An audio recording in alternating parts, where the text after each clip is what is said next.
Hi everybody, this is Boogess Reviews, and today I'm going to be doing a review on the Jada Toys Street Fighter 2 Dhalsim figure. So before we take a look at Dhalsim, let's go ahead and take a look at the accessories that he comes with. So first up, he comes with a set of open hands.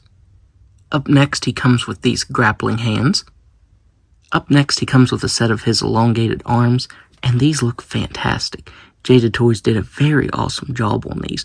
They're cast in this rubbery material, that way they could have bendy wire ran through them, and the bendy wire works very well. It's not too stiff, and it's not too flimsy either. It is just right, and that is very awesome. Up next, he comes with his elongated legs. Just like with the arms, these have bendy wire in them, and they have some fantastic sculpt detail to them. I forgot to say that on the arms. They have some fantastic sculpt detail, and they look great. Just like with the arms, you can pose these around very nicely. The only downside is after you've switched the legs out a few times, his regular legs feel a little loose right here.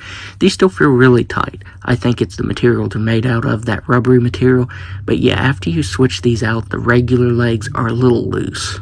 Up next, he comes with a little adjustable cradle. You can use that for either his hand or his leg. I like having him in this pose with his legs stretched out and then this supporting it. That really helps. Up next, he comes with this standard head sculpt, and it looks really good. I especially love how they gave him real metal hoops for his earrings right here. That was a very nice touch. I just wish these would have been real metal as well. But I mean, like I said, these look fantastic, so I'm happy that we did get them on the head sculpts.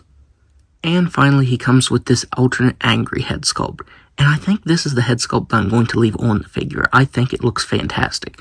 And of course, just like on the previous head sculpt, you get those real metal hoop earrings. So yeah, that looks very awesome.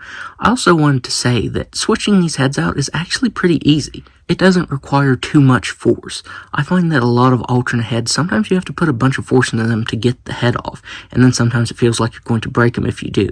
But this is just right. Jada Toys did a really good job on engineering that ball peg so that you could switch the heads out really easy. So now let's go ahead and take a look at the rest of the figure. So taking a look at the rest of the figure, Jada Toys just did an outstanding job on this. You get his necklace of skulls right here, and this actually is a real rope. It does shift around a lot, but I do think it's really cool that they actually used real material to loop through there. That looks very nice. The muscles are sculpted really well, and they have some nice paint variation in between them. That looks very good. I feel like up here he should have been a little bit thinner in his chest area. It should have been just a little bit thinner. But I still think it looks good nonetheless. I am pleasantly surprised with the attention to paint detail on this. I love how you get that variation in between the sides right here and on his abs. That is very awesome. You get some texturing to the wrapping on his arms right here. The texturing to the pants also looks very nice. I feel like there's also just a little bit of paint variation. I don't know if my eyes are misleading me, but it looks like right here in the wrinkles there's a darker tone of yellow painted over top of that. But yeah, that looks really good. You can see how they sculpted some of the fraying down here on the bottoms of his shorts. That looks really good. And yeah, I'm pretty sure he has some paint variation, because you can see back here on the wrinkles where the rope is holding his shorts up, there's some paint variation in there. So yeah, Jada Toys just did a very awesome job on this. I didn't realize he had so much paint variation until I got him in hand. You get some more really awesome texturing to the wrappings down here by his feet. This one you can see where it was cut from the mold, and that's a little bit noticeable, but it's not on this one. That's a really small gripe. And you even get paint variation in between the toes right there. So yeah, Jada Toys did a very awesome job with this.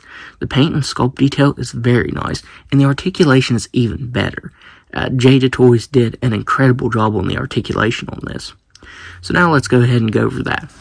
He has a ball-jointed head and neck that can look up all the way. He can look down all the way.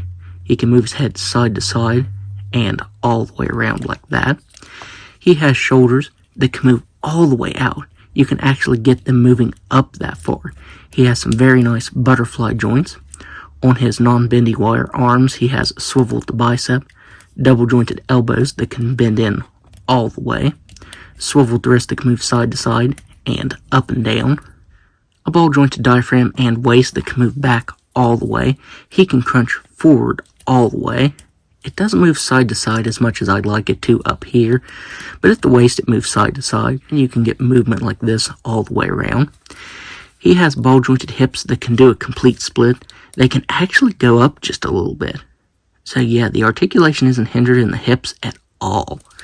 He can kick forward all the way. He can kick back all the way. He has a swivel at the thigh down here at the shorts. They did a really good job of hiding that joint up there. He has double jointed knees that can bend back all the way. Swivel right here at the wrappings on his legs. Swivel at the ankle that can move down all the way, up all the way, and a very nice ankle rocker. So yeah, Jada Toys did a very awesome job at articulating him. The articulation on this figure is top notch. Not only is the articulation great, but you can actually get him in a realistic yoga pose. Of course, you should probably fiddle with it more and get it a little more perfect, but you can actually get him in this pose, and I am very happy about that. I am just blown away by this figure having it in hand. So now, let's do some size comparisons. So first up, here he is next to Ryu. Here he is next to Chun-Li. I just recently got her, but I still plan on reviewing her just because she is a really awesome figure. Here he is next to the NECA Street Fighter Guile figure, and man, he is wildly out of scale. If you got him kind of crouching down, maybe in a fighting pose, you might be able to get him into your display, but yeah, he's just way too big for me to put him with my new Jada Street Fighter figures. Here he is next to Marvel Legends Spider-Man figure, the super articulated retro figure, and Dhalsim is just a tiny bit smaller than a Marvel Legend. Here he is next to the X-Men 97 Wolverine Marvel Legends figure. And here he is next to Cyclops from the same line. So overall, I would highly recommend picking this up because once again, Jada Toys did a fantastic job on this figure. And this might be one of the best figures of 2024. For $25, you're getting the best bang for your buck. The articulation, the paint, the sculpt detail, and the accessories. You don't get that with any other brand. Like, everything that he comes with is crazy. The value you get with these Jada Street Fighter figures for $25 is crazy. So yeah, definitely don't miss out on this, because this is one of my favorite figures from this year. This might be in the top 3 even, I would go that far to say that. So that's my review. If you like this review, be sure to hit the like button and subscribe to my channel. Thanks for watching.